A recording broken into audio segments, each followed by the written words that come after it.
अस्सलामुअलैकुम दोस्तों, मोहम्मद अजीम हयात यूके के शहर लंदन से हाज़िर खिदमत है एक वीडियो के साथ। दोस्तों, सबसे पहले आप सभी को जुम्मा बहुत बहुत मुबारक हो। बहुत खूबसूरत दिन है। अभी मैं मस्जिद के अंदर जा रहा हूँ और एक बहुत ज़रूरी बात आज आपसे करनी है।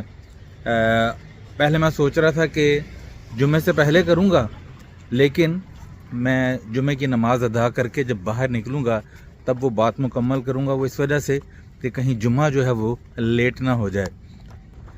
ये जनाब दोस्तों, ये है मस्जिद। सामने आप देख रहे हैं गाड़ियाँ आ रही हैं और लोग जुम्मे के लिए आ रहे हैं माशाल्लाह। तो बहरहाल जुम्मे की नमाज़ के बाद मैं आपसे एक ज़रूरी बात करूँगा और वो आपने सदका जारिया के तौर पर ख़ुद भी सुननी है और अगर पॉसिबल हो तो आगे आपने उस बात को शेयर भी ज़रूर करना है। अस्सलाम वालेकुम अंकल, कैसे हो? ठीक ठाक हैं सब?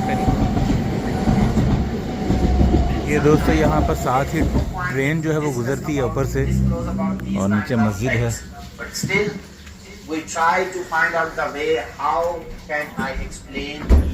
तकरीर कर रहे हैं मौलाना साहब। During the past years, this is the trick of shaitan. And to be honest, अल्हम्दुलिल्लाह दोस्तों, अल्लाह का शुक्र है कि अल्लाह ताला ने एक और जुम्मा जो है वो नसीब में किया और जुम्मा मैंने पढ़ लिया। और दोस्तों, ये हमारे मज़हब इस्लाम की खूबसूरती है कि एक ही सफ़ में खड़े हो गए महमूद व अयाज़। ना कोई बंदा रहा, ना कोई बंदा नवाज। एक तरफ करोड़ों की गाड़ियाँ भी हैं और फिर सच्ची सी बाइक्स वाले भी हैं, लेकिन सभी एक ही सफ़ में खड़े होकर नमाज़ अदा करते हैं। बहरहाल बाकी जो बात करनी है वो मैं गाड़ी में बैठ के करूँगा और इंशाल्लाह फिर गाड़ी में बात मुकम्मल करता हूँ। साथ साथ आप बाहर के मनाज़र भी देख सकेंगे। जी दोस्तों, अमूमन जो है वो मैं जुम्मे की नमाज़ के बाद थोड़ी सी वॉक करके तो अपनी बात मुकम्मल कर लिया करता हूँ, लेकिन मुझे आज थोड़ा सा काम था, जल्दी पहुँचना था। मैंने सोचा कि ड्राइव के दौरान कुछ मनाजिर, खूबसूरत दिन है, आप वो भी देख सकेंगे और मैं अपनी बात भी मुकम्मल कर लूँगा। दोस्तों, बात ये है कि मेरे नाना मरहूम जो थे, अल्लाह ताला उनको गरीक़ रहमत करें, वो तकरीबन आज से 70 साल पहले जो है यूके में आए थे अपने ज़रिया माश के लिए। और नाना जान बिल्कुल ही अनपढ़ थे, पढ़े लिखे नहीं थे और यतीम पैदा हुए थे नाना अबू। खैर, ये बातें कुछ ऐसी हैं जो मैं किसी तफसीली वीडियो में बाद में बताऊंगा। जो मेन बात मैंने जिसके लिए आज की वीडियो बनानी थी वो ये थी दोस्तों कि जब नाना जान हमें बताया करते थे, यहाँ पर 5 साल पहले उनकी वफ़ात हो गई, वो हमें अक्सर बताया करते थे कि जब वो यहाँ पर यूके में आए तो चूँकि आज से 70 साल पहले आप सोच सकते हैं अगर आजकल हराम हलाल का मसला पड़ सकता है गोश्त का, तो उस वक्त कितना ज़्यादा मसला होगा ये। तो हमें बताया करते थे कि जब वो यहाँ पर आए एक इलाके में, तो ज़ाहिरी सी बात है गोश्त तो खाना ही होता है इंसान ने। तो कहते हैं कि उस इलाके में एक मुसलमान था और उसने गोश्त की दुकान डाल रखी थी। वो उसके पास गए और उसको पूछा कि भाई, आपने दुकान के बाहर लिख कर लगाया हुआ कि हलाल गोश्त जो है वो अवेलेबल है, तो मैं बस आपसे तसल्ली करना चाहता हूँ, तो मुझे आप बता दीजिए कि ये जो गोश्त आप बेच रहे हैं ये हलाल है या नहीं। तो उस शख्स ने बकौल नाना अबू के, उस शख्स ने उनको कहा कि जी ये गोश्त जो है वो हलाल है। उसके बाद नाना जान कहते हैं मैंने दूसरी बार फिर जैसे हुज्जत पूरी करते हैं, मैंने उसको दोबारा पूछा कि भाई मैं एक दफ़ा और पूछना चाहूँगा तसल्ली के लिए। दूसरी दफ़ा भी उसने यही कहा जी गोश्त जो है वो हलाल है। नाना अबू कहते हैं कि मैंने तीसरी बार उसको ये कहकर कि भाई मैं अब बरीउ ज़िम्मा हूँ, मैंने तुमसे अब 2 दफ़ा पूछ लिया और तीसरी दफ़ा मैं अब यही कहूँगा कि चूँकि तुम ये कह रहे हो कि गोश्त हलाल है और तुम हलाल गोश्त बेच रहे हो, तो मैं तुमसे ख़रीद लूँगा, लेकिन अगर ऊँच नीच हुई और ये गोश्त हलाल ना हुआ तो क़यामत के दिन अब मैं जवाबदेह नहीं हूँ, रब की बारगाह में तुम जवाबदेह होगे, और अगर मुझे भी कोई गुनाह हुआ तो वो भी तुम्हारे सर पे। दोस्तों, नाना अबू कहते हैं कि जब मैंने ये जुमला कहा तो वो शख्स जो है उसने हाथ जोड़ दिए और वो एकदम से कहने लगा जी बात ये भाई साहब आपने मेरा ज़मीर झंझोड़ दिया है ये आखिरी वाली बात करके। तो ये गोश्त जो है ये आप ना लीजिएगा, ये गोश्त हलाल नहीं है। और दोस्तों नाना वो कहते हैं कि मैंने उसको कोई दूसरी बात नहीं की, उसका सिर्फ शुक्रिया अदा किया कि तुम्हारी मेहरबानी है कि तुमने मुझे असल बात बताई, और वो कहते हैं मैं गोश्त वाली दुकान से बाहर आ गया। दोस्तों ये सारी बात बताने का आपको मकसद ये है, ये अक्सर एक दफ़ा दो दफ़ा पहले भी मैं ये वीडियो बना चुका हूँ और एक दफ़ा फिर मुझे ज़रूरत इसलिए महसूस हुई कि यहाँ पर बहुत से स्टूडेंट्स आते हैं, और स्टूडेंट्स ना भी आएँ वैसे ही बहुत से बांग्लादेश, इंडिया से, पाकिस्तान से मुसलमान आते हैं, और यहाँ पर आकर उनकी मेंटालिटी जो है वो पता नहीं पहले से ऐसी होती है, यहाँ पर आकर बदल जाती है। तो वो हराम हलाल में गोश्त के मामले में ख़ास तौर पर वो बहुत ज़्यादा एहतियात नहीं करते।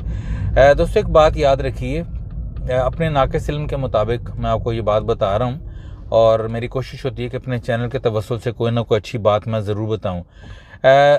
जानवर हलाल हो, खा मुर्गी हो, गाय हो, वो हलाल ही है, लेकिन अगर उसके ऊपर अल्लाह ताला के नाम की तकबीर नहीं पड़ी गई और उसको झटका सिस्टम के साथ जो है वो काटा गया है, हराम तरीके से काटा गया, तो वो हलाल जानवर भी हमारे मुसलमानों के लिए वो हलाल नहीं रहता। और स्पेशली दोस्तों आजकल के दौर में हलाल फूड जो है, हलाल खाना जो है वो ढूंढना कोई बहुत बड़ी बात नहीं है।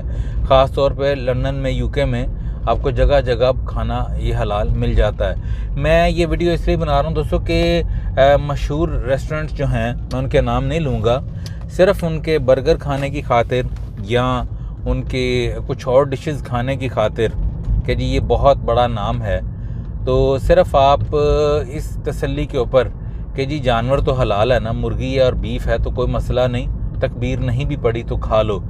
दोस्तों याद रखिए कि आप वो नहीं खा सकते, ख़ास तौर पर जबकि आपको हज़ारों किस्म की और ऑप्शंस भी मौजूद हैं।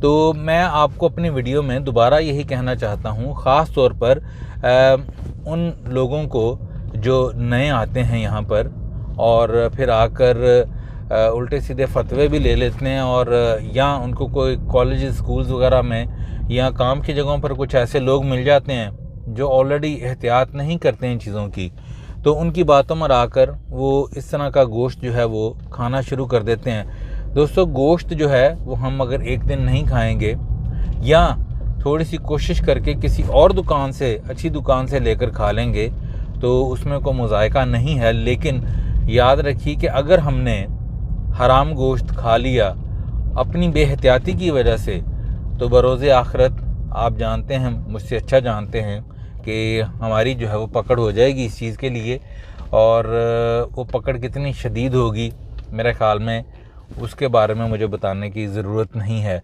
बहरहाल अपना बहुत सा ख्याल रखिएगा, दुआओं में याद रखिएगा। अल्लाह पाक अपने प्यारे महबूब सल्लल्लाहु अलैहि वसल्लम के सदक़े हम सब पर अपनी रहमतों का ख़ास नज़ूल करे, वतन अज़ीज़ पाकिस्तान को अपनी अमान में रखे। जो जहाँ जहाँ ये वीडियो देख रहा है सबका भला, सबकी खैर। दोस्तों जाते जाते एक बात दोबारा से ये भी कहूँगा कि बहुत से लोग ये भी कहते हैं कि हमारे मुल्क में भी तो हराम ही खिलाया जा रहा है, ये किया जा रहा है। दोस्तों अगर आपको कोई बेईमानी के बलबूते पर, धोखाधड़ी पर आपको कोई हराम चीज़ खिला दे जानबूझकर, या जैसे मैंने पहले कहा कि धोखा देकर, तो उसका जवाब दे वो खुद है। आपने जो खाना है, आपने जो करना है, उसके जवाब दे आप हैं। आपने जो अमल करना है वो अपनी रिसर्च के ऊपर करना है, और आपने जो खाना है अपनी मर्ज़ी के साथ खाना है। इसलिए कोई पाकिस्तान में अल्लाह माफ़ करे को मरी मुर्गियाँ खिला रहा है या कोई और किसी जानवर का गोश्त खिला रहा है हलाल करके, तो दोस्तों ये उसका जवाब दे वो खुद होगा। आप अपनी तसल्ली कीजिए, आपका दिल मानता है तो आप वो काम कीजिए, दिल नहीं मानता तो किसी और से ले लीजिए। इसलिए ये बहस करना कि ये लेक्चर आप फजूल दे रहे हो, इसका कोई फ़ायदा ही कोई नहीं है। पाकिस्तान में जी ये भी हो रहा है, वो भी हो रहा है। हालांकि मैं बात इस वक्त पाकिस्तान की नहीं कर रहा, मैं बात इस वक्त यूके की और यूरोपियन ममालिक की कर रहा हूँ, जहाँ पर हमारे बहुत से बहन भाई वो आते हैं। बहरहाल वीडियो लंबी हो जाएगी, अपना बहुत सा ख्याल रखिएगा, दुआ में याद रखिएगा। मिलते हैं अगली किसी वीडियो में किसी नए पैगाम के साथ। अस्सलामु अलैकुम।